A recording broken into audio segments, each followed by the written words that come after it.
Bonjour mes frères et sœurs. Savoir plus.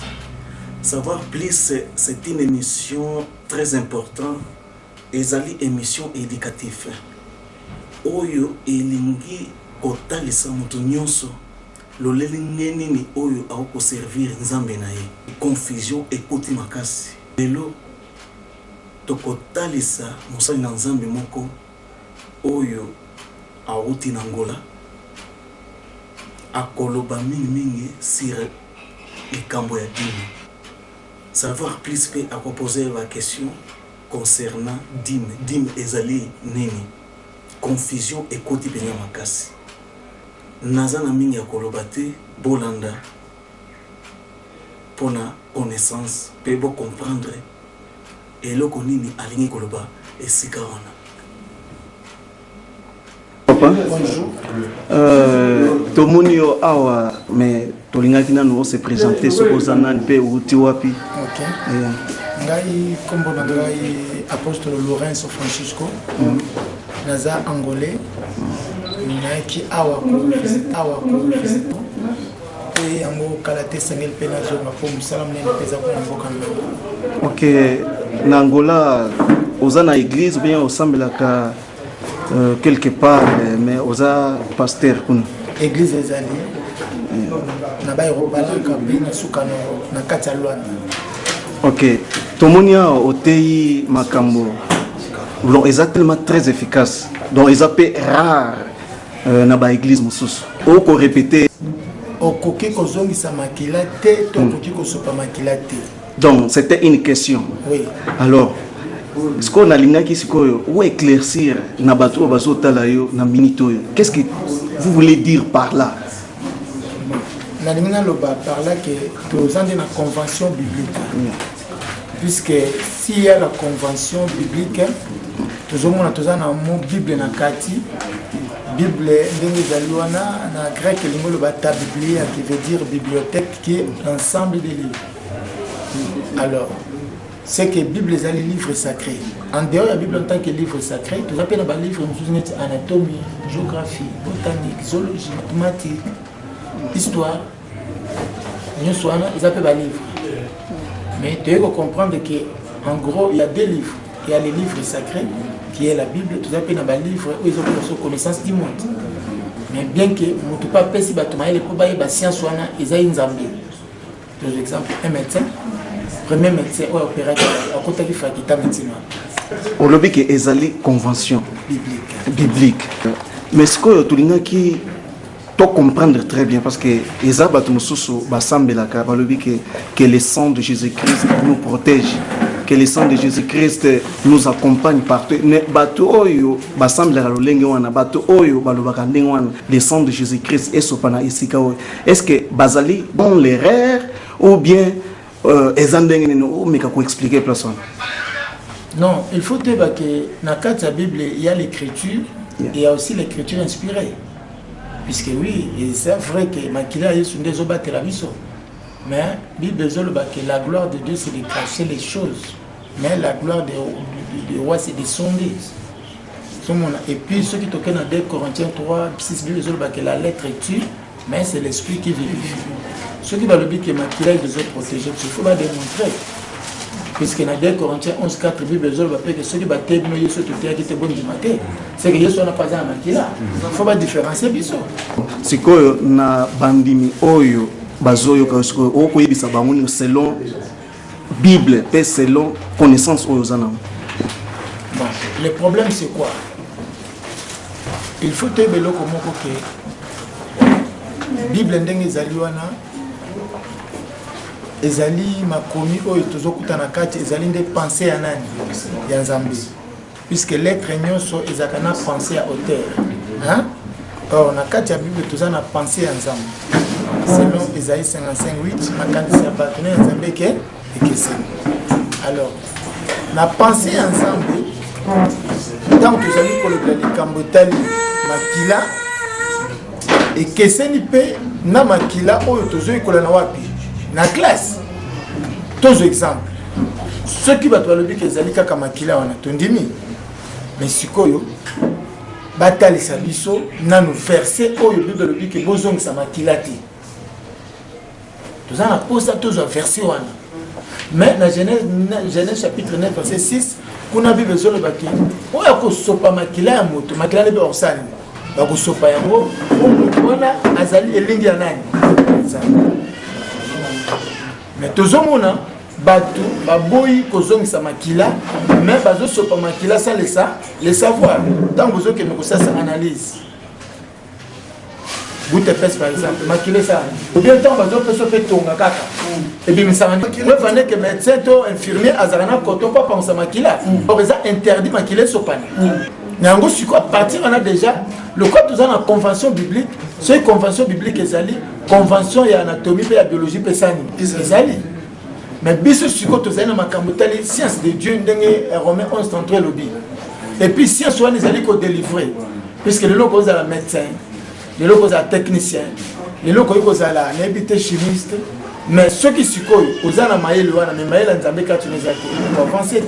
Bon, si on peut éclaircir Nabatou très bien, Makilona et Zanmin. Alors, il a fallu que Banan Liboso, Moutounine Oyo Bible Zolo, et Zoloba. Puisque ceux qui toquent dans Ésaïe 48, et Ésaïe chapitre 40, versets 17 à 18, Bible Zoloba, qui est bâtonné sur le bosso dans Zambé Bazapam. Na 18 bi bezolo bake nani azbukani na nzambe pe nani azali penda image na azati d'où dans Colossiens chapitre 1er verset 15 qu'on a besoin de que le fils de Dieu est l'image de Dieu invisible. La option c'est que moi na nzambe ezali Yesu Christ. Or Yesu de te meka ko tuna na Jean chapitre 8 la verset nango 25 bazo tuna Yesu yozana nani yazolo bakinga na za ozaki uteba c'est que ne bandeli ne zalaki c'est que Yesu azali loba nani nzambe siko makila na bazo sopa ya monde ngini na 1 Jean 5 verset 6 à 7 bazo tel sabiso ke Yesu aika kana mai te mai pe na makila alors tu comprendre que na kati na Yesu makila ezali siko Yesu en tant que loba na nzambe bala sabiso makila oza na kati ya liloba nde yango to koti na Deutéronome 12:23 tel sabiso que l'essence est la vie. Or la vie, dans Jean 1er 3 à 4, la vie c'est la lumière. Dès Corinthiens 4 6, la lumière c'est la connaissance. Par là tu comprends que l'eau benga sans et la connaissance. Cela veut dire que sa connaissance il y a le banani. Il y a un autre exemple. Dîme mes amis très important. Bah les vite bazana droit à dîme. Mais nous avons même pas si qu'on a Malachie 3:6 azo c'est la banane. Il y a Jacob. Or tu as vu que Lévi azali pe moko ya banane. Jacob. Bon, muto bongo tanga lobi ke dim ezali mbongo tondimi mais sikoyo na Malachie 3:10 bible lobi nzambal bo mekangai bo dim lokolo ezali mbongo to pesa enveloppe sikoyo na ebite calculer to sali selon calcul la classe selon convention mathématique to selon convention biblique exemple za na 10 000 rentes 10% 10 000 rentes c'est combien 1000 rentes on te connaît la classe bon nzambe pas pesa promesse que ceux qui vont mettre dans fond la fenêtre à l'école bon sikoyo l'école go fond on te connaît la géographie to la bible. Hein? Si tu as une convention géographique, tu as une convention biblique. Parce que dès que tu passes les Bibles, verset mon quoi, selon l'école. Alors, Bible lobby dans 1 Corinthiens chapitre 1 verset 20 à 21, le monde avec sa sagesse n'a pas connu Dieu. C'est que s'il y a la sagesse du monde, il y a aussi la sagesse divine. Si koyo, la sagesse y a Nzambe, tant bazolo ba makila le mot vie, la vie c'est la lumière c'est la connaissance. Donc jamais vous t'avez compris ça, connaissance c'est le banane. Yamusiko onyo sa bebisi yango onyo sa taki na ndengene to retourna mutuna expliquer biso puisque na Deutéronome 14 22 23 balobi pe mutaka mata dimali ay moko na verset 27 balobi ke muto a changer dimani nambo parce ceux qui disent mais zambo ndeno ko changer sur nambo pozani bon tolo basiko comme toucher place il y a dim parce que plupart ya ba église normalement soko pesi dimete ozoyi banzambe parce que comme obligatoire que ce soit offrande, c'est une obligation, il faut que nous ayons un bon opesa. Mais nous avons touché place à dim. Alors, bato oyo ba pesa ka dim na église, nambongo, est-ce que ils sont dans l'erreur? Mais comment expliquer nous pour comprendre la personne? Dim est très très important. Puisque ceux qui nous tapent ces dimités, moi ils sont en communion dans Zambé, ils sont. Puisque dans Malachie 3 dans verset 7 à 8 et 9, je vais revenir à moi et je reviendrai à vous. ozomona c'est que boya epai na ngai ngape na kopusa ne pas na bino ozoyibanga tozoyibona na 10 000 pour francs c'est que tout le monde qui manque à couper sa 10 ndezo séparer mutuna nani yango bande ata psaume 50 verset 12 azoloba likolo na se eza ya ngai soki naza na nzala ose na bino siko parla tu vas comprendre que tu vas couper sa 10 000 bato basala c'est très important à partir on a déjà il faut tous aller un peu prudent dans le Dieu est allé très important tous on a posé seconde toyeba ni nango ba bengi di bon ni nango ba bengi dim expliquer lelo tango bato bakenda kozwa baptême na mai puisque ezana définition ya mot baptême lingolo banake baptême qui veut dire mergouiller biso na portugais na ngola na langue na biso mergouiller lingolo ba immerger dans c'est que le code dans la convention biblique tous appellent la convention géographique et ça le maka tant bazolo ba plonger dans immerger dans bato ba moni mai mais sikoyo la bible mai ezali na livre la géographie mai pesani ezali alors mais à partir de là il a fallu te ba définition ya dim et lingolo ba dixième qui veut dire impôt prélevé sur le butin de guerre wana ata beaucoup na ba dictionnaire boluki définition wana puisque ezali définition moko universelle puisque partout ce que tu bato pourquoi bo bato na mai non pour baptême lingolo ba immerger dans mergouiller c'est que nous avons kata mai to éviter mai au bible zo ba na mai géographie zande moko yande moko côté d'où il faut peut-être lukato ba 10 lingolo ba nini alors à partir là on a déjà toujours que que 10 lingolo ba dixième qui est l'impôt prélevé sur le butin de guerre. Or, butin, ezali, captif fait sur l'ennemi. Mon butin, ezali babiloko yo mutazui après guerre. Ok, na Hébreu 7:4. Abraham appelle ça qui dit ya butin, puisqu'à outaki guerre. To yebite, bandeko autant bazo ko senga dim, tant bazo zo dim, dimo bazo zo ezali butin. Et puis même tazali permis à zo dim, puisque dans Malachie 3:6 kuna nzamazo sikla bana nani, ya Jacob. Parmi bana Jacob balefi basani. Basali. Mais expliquez-moi ça. Voilà pourquoi. Mais tu dois comprendre vraiment très bien. Donc, Zala très clair. Vous avez bien expliqué. Mais dim, ezali mbongo ou bien ezali nini pour que tu comprennes vraiment très bien. Parce que plusieurs églises belées, bazala concentré, dim c'est de l'argent. Si tu ne donnes pas la dîme, donc tu n'auras pas la bénédiction. Ce qu'on peut expliquer ce qu'on a battu. Dîme et zani. Ok. Dans Deutéronome, chapitre 14, verset 25, Bible dit, tu échangeras ta dîme contre de l'argent. Si ce qui dit mes ambongo, ndenge ni va changer mon sousunani nambo. On est la première question. De deux, dans Deutéronome 14, verset 22 23, balobi mutaka matadi moko aliamu liboso na ya wenzami. Et puis dans Amos 4:4, Bible lobby, vous payez sa dîme tous les 3 jours. Lundi, mardi, mercredi, sani, au Pessi.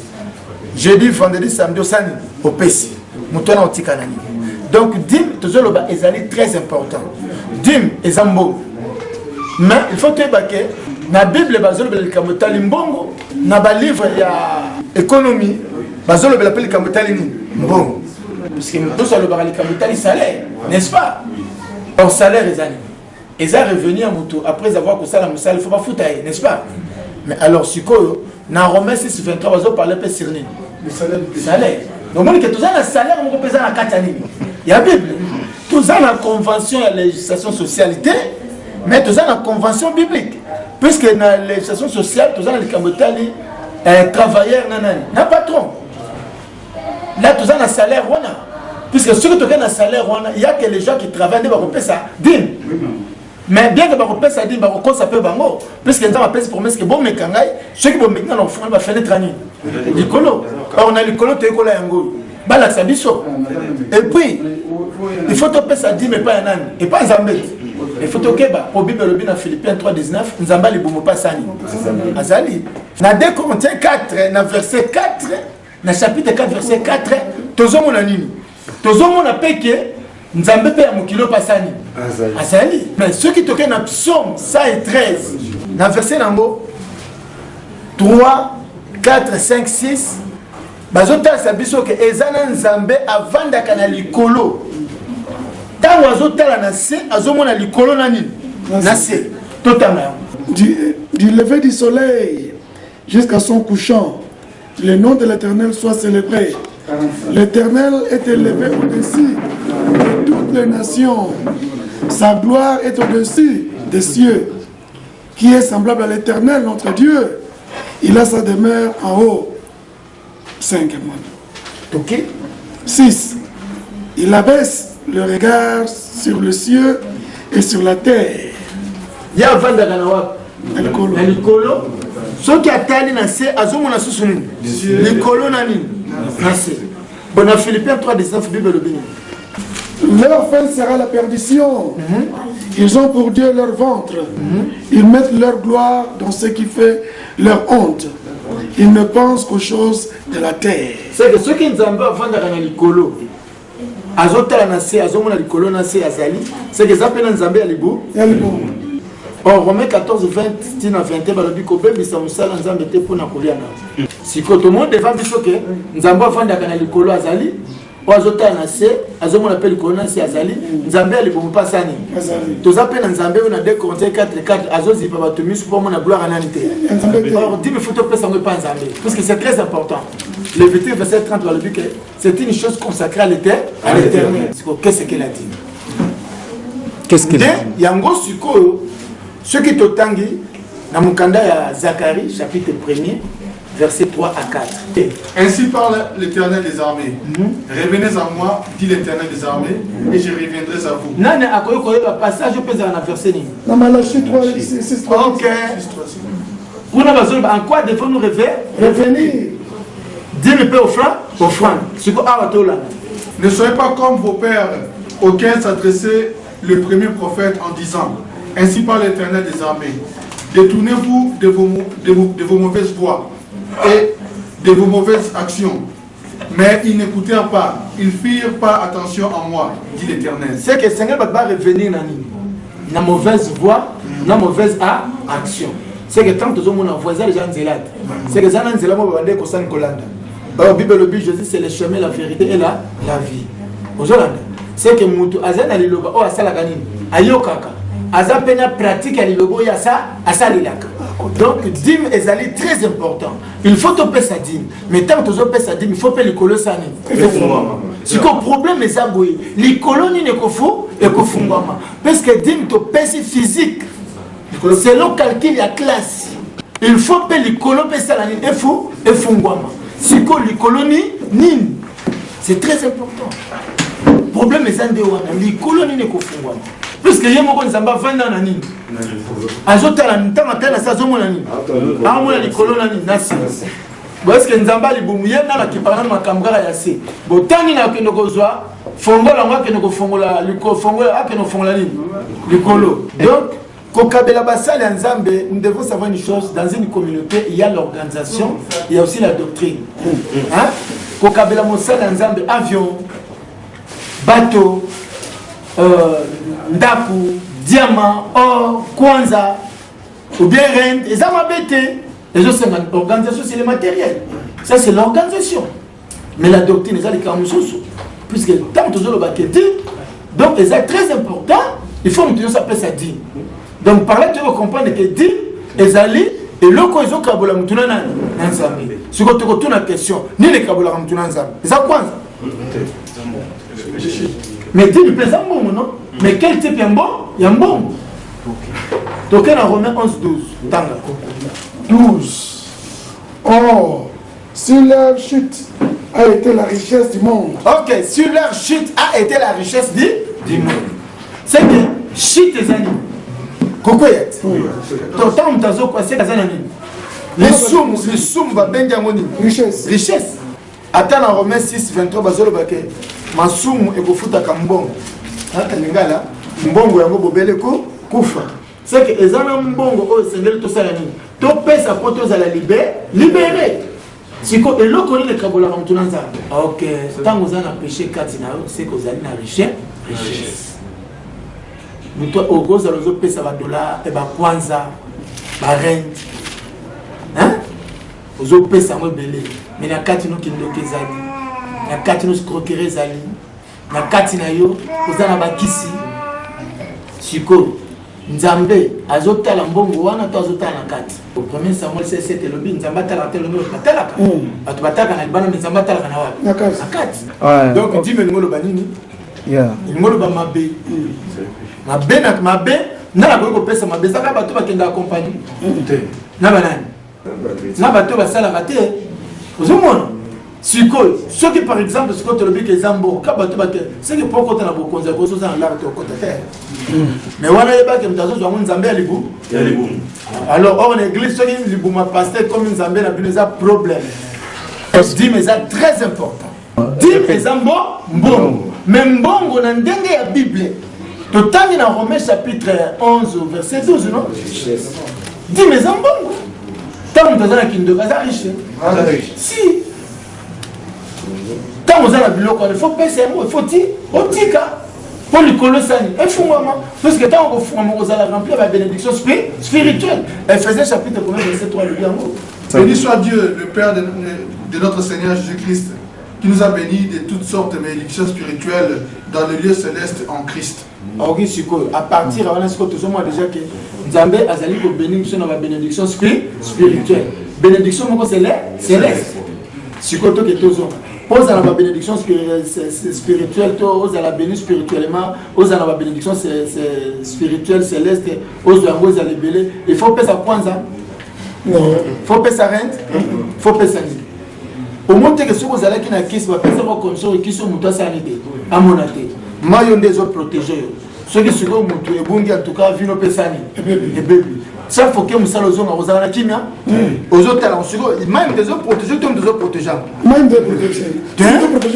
mais yo kuna bayebisako nini ou bien mwa singa moko bebe mwa eloko moko bapesa yo nzoka yo moto asaka nini mais sikoyo bapesa mpe condition mokolo moto akomona yango ozwa liboma mpe mokolo moto akomona yango okokufa mais ntango okuta eloba na nzambe eza na puissance koleka maloko bayebisaki yo wana ntango moto akopesa eloko alibosa osanteli kimia ezani bénédiction spirituelle et puis mpo moko tolobaki ke nani sikoyo esengeli alia di oui effectivement eza leve nde moto esengeli asani alia mais quelle leve puisque toza na baleve sans serment toza mpe na baleve baprêter serment soki toke na Hébreu chapitre 7 verset 21 totanga yango. Car tandis que les Lévites sont devenus sacrificateurs sans serment, Jésus est devenu avec serment par celui qui lui a dit, le Seigneur a juré et ne se repentira pas. Tu es sacrificateur pour toujours selon l'ordre de Melchizedek. Au moins, il faut que tu comprennes que Jésus pas allé Lévi. Est-ce que Jésus a coupé? Jésus a salé les sous. Sur le but de Jésus a Lévi. Mais nous n'avons pas condamné Banaja Jacob. Alors, si tu as posé à Banaja Jacob, tu as Banaja Israël. Parce que Jacob, il a fallu qu'on changer. Et comment il Israël. Ok, merci beaucoup pour la parole. Il y a des gens Balobaka, toutes choses, il y a des choses qui sont physiquement comme ça.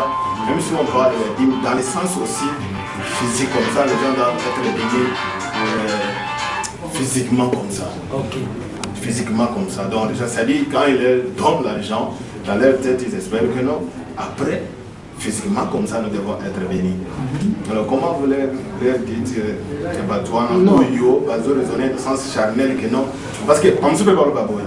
En Cameroun, on se retrouve comme la Bible, et Zakaka, c'est des choses qui sont physiquement comme ça, ou les autres physiquement comme ça. C'est le cas où je vais dire non, si on donne physiquement comme ça, c'est pour reçu la bénédiction physique. Donc, on donne pour qu'on soit béni. Donc, dans ce sens-là, le problème, c'est quoi? Il faut que le loco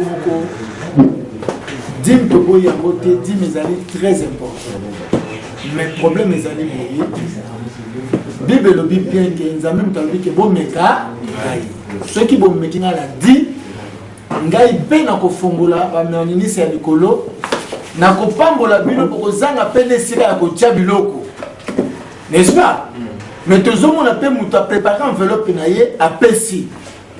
mais bazoyebisa lisusu ozala na kondima okomona mapamboli na biso comprendre sikoyo toyebi te puisque le fait déjà abongisa enveloppe pane aza na kondima te na maloba wana ya kopesa dini sikoyo nzambe alobi nini ke sikoyo dini wana likolo na kofunga malobi mais justement c'est ça le problème donc likambo ozoloba ezali très capital. Alors yango sikoyo likambo etali bénédiction totangi yango na kati ya Bible, il y a la bénédiction spirituelle, il y a la paix, il y a l'amour, il y a la patience. Vous comprenez? Alors mutu à partir ya kotika mabe nde sikoyo akozanaki akimia kati na ye landi. Alors à partir de là temps tozali ko likambo etali bénédiction na sirwa les appelle les termes sous to komeka ko solama la langue. Puisque qu'on a vu besoin de faire pambola Abraham, il va au san. Pambola, le bien Abraham. Il fallait que qui est Abraham? Abraham. Pendant que pambola Abraham. Mais tout ça vous revenez toujours dans le monde spirituel. Comment maintenant vous expliquer ces gens-là qui restent chers ou qui attendent la bénédiction physique? Voilà, tant que vous avez le physique, la chair, vous avez la chair céleste et non la chair terrestre. Yo kala ndenge ozalaki moto abitonga ozomona maintenant mopesi dini mpo obunda obanda kosala nini obanda kosilika te sikoyo physiquement tokomonake moto asala nini ate batumbola azosala azobunda lisusu te ndi wana tomoni bénédiction physique puisque quand on dit physique ce qui est visible, Dieu le bâti. Alors, nous avons que Mouto a béni spirituellement. Tant que nous avons aux autres le banandé l'esprit, puis aux autres en pratique. Ma fille dit au Bundi.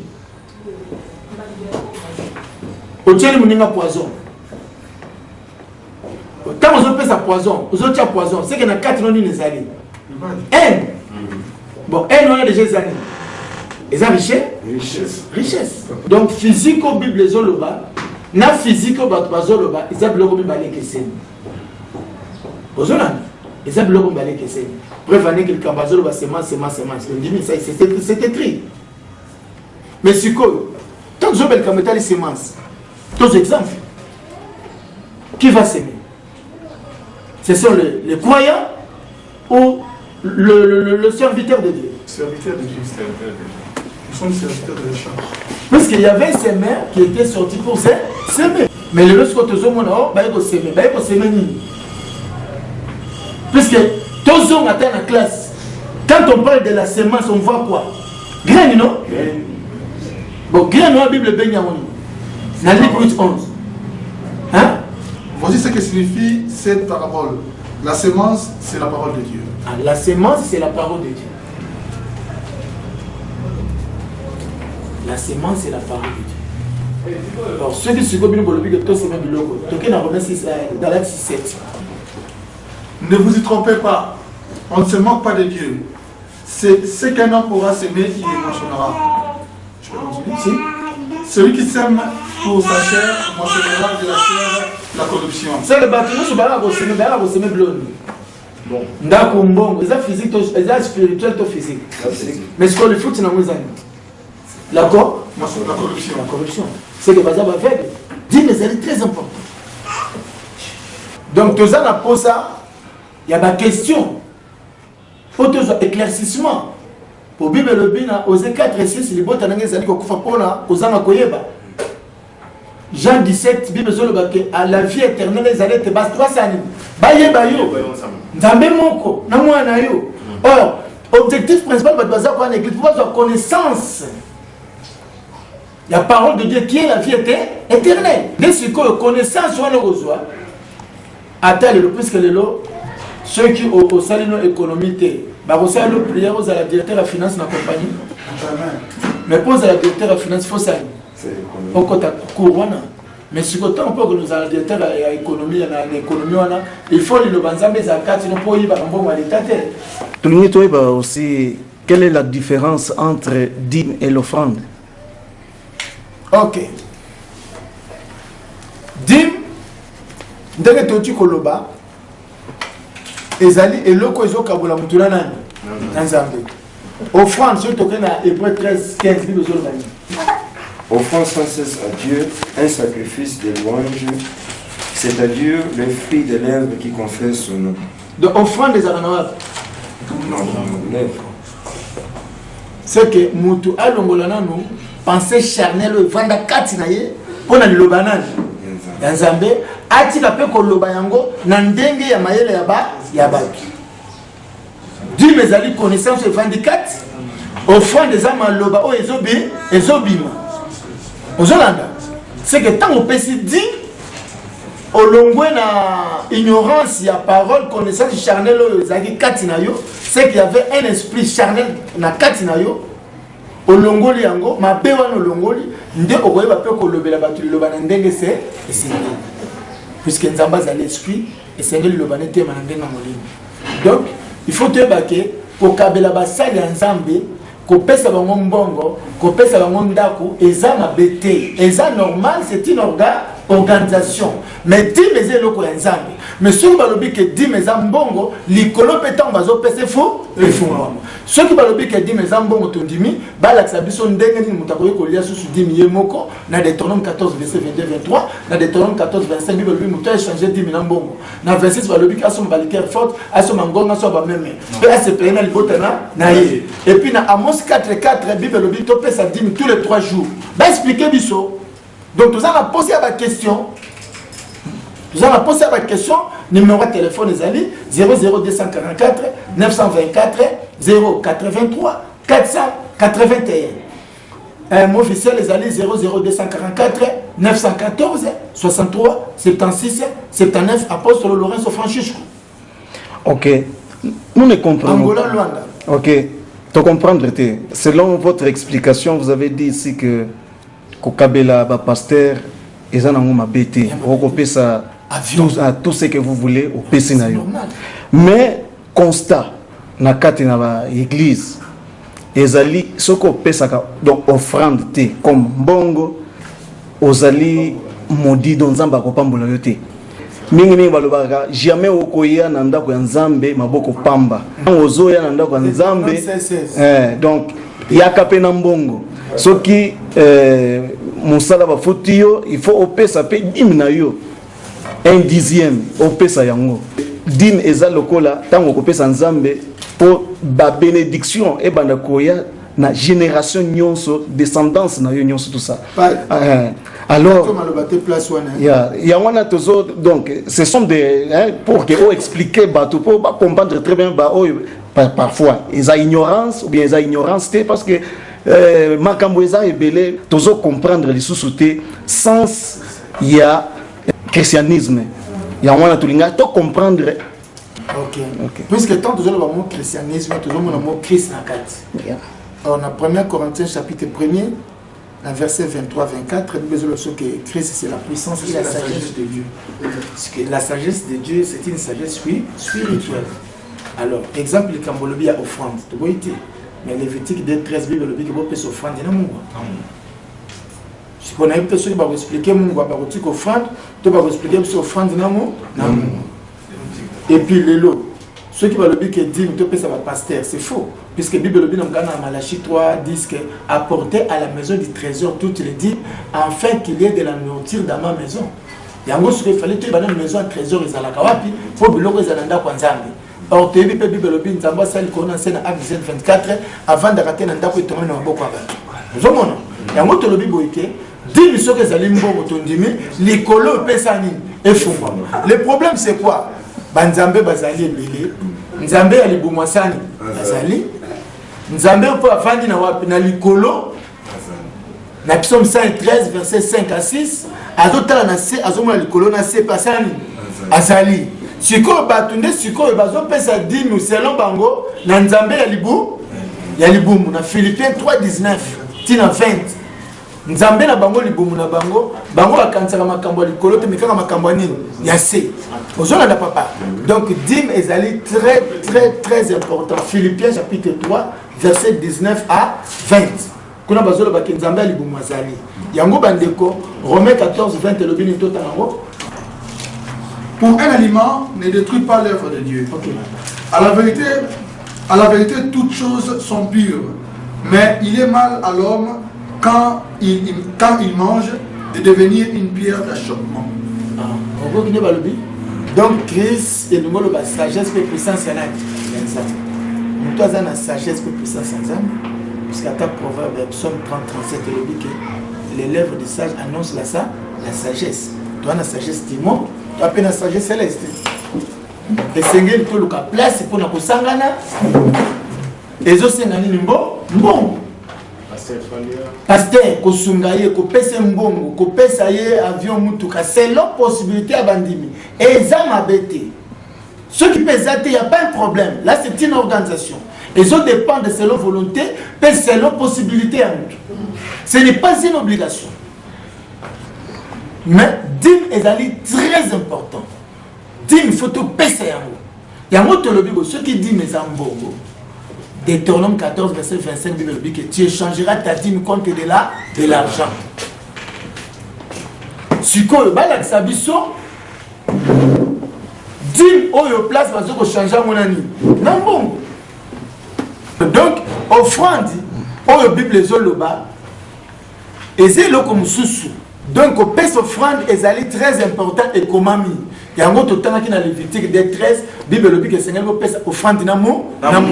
Si on a habité sur va vous expliquer, mais sur offrande va vous sanité, va vous expliquer. Donc, au pèse, au sangisa mbongo, au sunga basal ensemble, les âmes abêtées. Les âmes abêtées, c'est une organisation.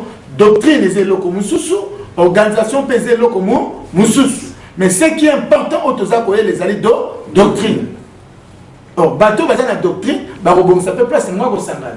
Et ça m'a pété. Oui. En tout cas, je m'appelle M. Joseph Léon Lomboto. Je suis tellement surpris à voir cette grande connaissance que vous avez concernant la parole de Dieu. Parce que nous autres ici, nous connaissons que nous, Dieu est esprit, mais en réalité, nous pratiquons la chair. Et pour moi, je suis en train de découvrir que non, il y a d'autres secrets, d'autres richesses spirituelles que nous devons partager avec vous. Mais la question que moi je me pose maintenant aujourd'hui, où tu as reçu cette connaissance? Parce que ça me bouleverse beaucoup. Où tu l'as reçu? Et qui t'a enseigné cela? Pour que je puisse avoir cette connaissance plus profonde comme ça. C'est comme une philosophie, c'est quelque chose. Je n'arrive pas à comprendre. Qui t'a enseigné cela? Ok. Tu retournes dans Jean chapitre 6, verset 45. Il est écrit dans le prophète, ils seront tous enseignés de Dieu. Ainsi, quiconque a attendu le Père et a reçu son enseignement vient en moi. Attends, Saoul Nanzela Damas, à mon lumière. Alors, tu as dit que Jésus, c'est la lumière du monde. Damas. Alors, Damas, tu as dit que Xavier. Alors, Bible Zol, vous êtes une ville située sur la montagne. C'est que nous avons fait ça comme tu connaissance, c'est Zaymo Konzambe. Mais Nzambe, à ta zaché pour. À mon aïe, il fallait m'atteler colani. Mais le quoi, toi, dans la convention biblique, ce qui est plus important, tu as dit que Nzambe de Mouto a permettre naïba makambo. Merci beaucoup pour la parole encore une fois. Quand vous avez parlé d'Éternel, disait que non, il faut pas changer Mbongo et Dim Nambongo. Les gens se référaient pour dire que dans ces temps-là, les gens, l'élevage, ils n'avaient pas d'argent. Bon, ils se défendaient de cette manière-là. Comment on peut expliquer ça? Puisque tu l'as dit que tu es dans la convention biblique, quand vous allez pour la convention biblique, il y a la Bible là-dedans, il y a la connaissance spirituelle. Et puis, tant que vous avez battu un bilanga, c'est bien bon. Mais si vous avez bilanga, déjà, ils ont la cour botanique. N'est-ce pas? Il y a la botanique. Mais surtout que dans 1 Corinthiens chapitre 3, verset 9, la Bible dit que vous êtes le champ de Dieu. C'est que si vous êtes le champ de Dieu, en vous, il y a la sémence. Et puis chaque sémence est de Missalanzité, puis soit sous le Missaflou, fruit. Parce que la Bible, les gens disent que le bien à libérer. Nous avons comment Genèse, nous avons comment Deutéronome. Et puis voilà pourquoi, la Bible Zolobake, dans Osée chapitre 12, verset 10 à 11, Dieu a parlé au prophèt, mais par les prophètes, il a proposé les paroles. Jésus parle bien, vous avez mis sur vos sanités. Vous avez monté vos sanités. Vous avez tous les exemples, les cas concrets. Neti, dans Genèse chapitre 1, verset 1er. Bible le dit, au commencement, Dieu créa les cieux et la terre. Et la terre était informe et vide, et l'esprit de Dieu se mouvait au-dessus des eaux. C'est que terre aux alaki informe et vide, non, t'as ça là. Mais si vous voyez, Esaïe 66, Bible le dit que le ciel est mon trône. Parce que tant avant que ça, la ciel, on y a ça. Il y a un autre lobby boui. Le lobby boui. Mouta combien de fois Genèse Esaïe. Bon, Moïse a beau t'aimer dans mon canal. Mais l'exode, bon, d'un exode là qui nous commence à campagne. Il y a un gars qui est aussi la vision de Nzambe pour ça, Nzambe zali que to comprendre ma kambunaye na ndenge ya molimo. Zolanda to comprendre mo spirituellement. Puisque tous les exemples dans Mkanda ya na Genèse chapitre 1er à partir du 3e jour. Tozomona que mabele et kauka et bimaki na kati ya nini? Ya mai. Tant que bimaki, matite biokotaki, bimaki, nzete na kone bimaki. Mbumana bandu na pesa ki ebimaki. Mais si qu'on saute en matière, vie besoin de toutes les plantes que mon Père Céleste n'a pas plantées sera des racines. Et pourtant, je te dis que Banjeton sous Mitalo n'est pas là. Aussi, tout en haut. Matthieu 15-13. Il répondit, toute plante que n'a pas planté mon Père Céleste sera déracinée. C'est que le verset le plus difficile dans la Bible, c'est Genèse chapitre 1er, verset 1er. Tant que tu découvres un mot, tu as la difficulté. Même à l'école, tu as toujours l'introduction, puis la première page. Sur Genèse chapitre 1er, verset 1er, tu as dit que marcher 3 disciples, tu as monté. Puisque na tanga no to bi que le collègue fumamaki, mbule letaki, le collègue kangamaki, mbula pes katanaki. Mais si ko to éviter ce que ça dit le collègue physique to spirituel. Vraiment merci beaucoup. OK, merci. Namoni boyoki nakoki kosala commentaire sur makambo nyonso wana te. Makambo oyo pasteur alobi ezali ya solo to a inventé to eza lolenge nini. Parce que Bible elobi bato bazali kobunga faute ya connaissance. Parce que toyebi tozana connaissance te. Maintenant c'est à toi maintenant de comprendre. Est-ce que alobi vrai? Est-ce que alobi faux? Au juger yango ndenge nini? Nazana mingi ya koloba te. Bino bo juger. Pona lelo to soki se awa. Oyo ezalaki eloko moko ya moke. Et je crois que prochainement nde bokoyoka vibration ya émission yango ezali lolenge nini. Est-ce que toko kolanda oyo bato balobaka ou bien toko kolanda oyo Nzambe alobaka? Parce que Nzambe alobaka pe en travers bato. Mutu nini oyo okoki kolanda pe oyoka. Savoir plus is good. À la prochaine occasion. Merci beaucoup.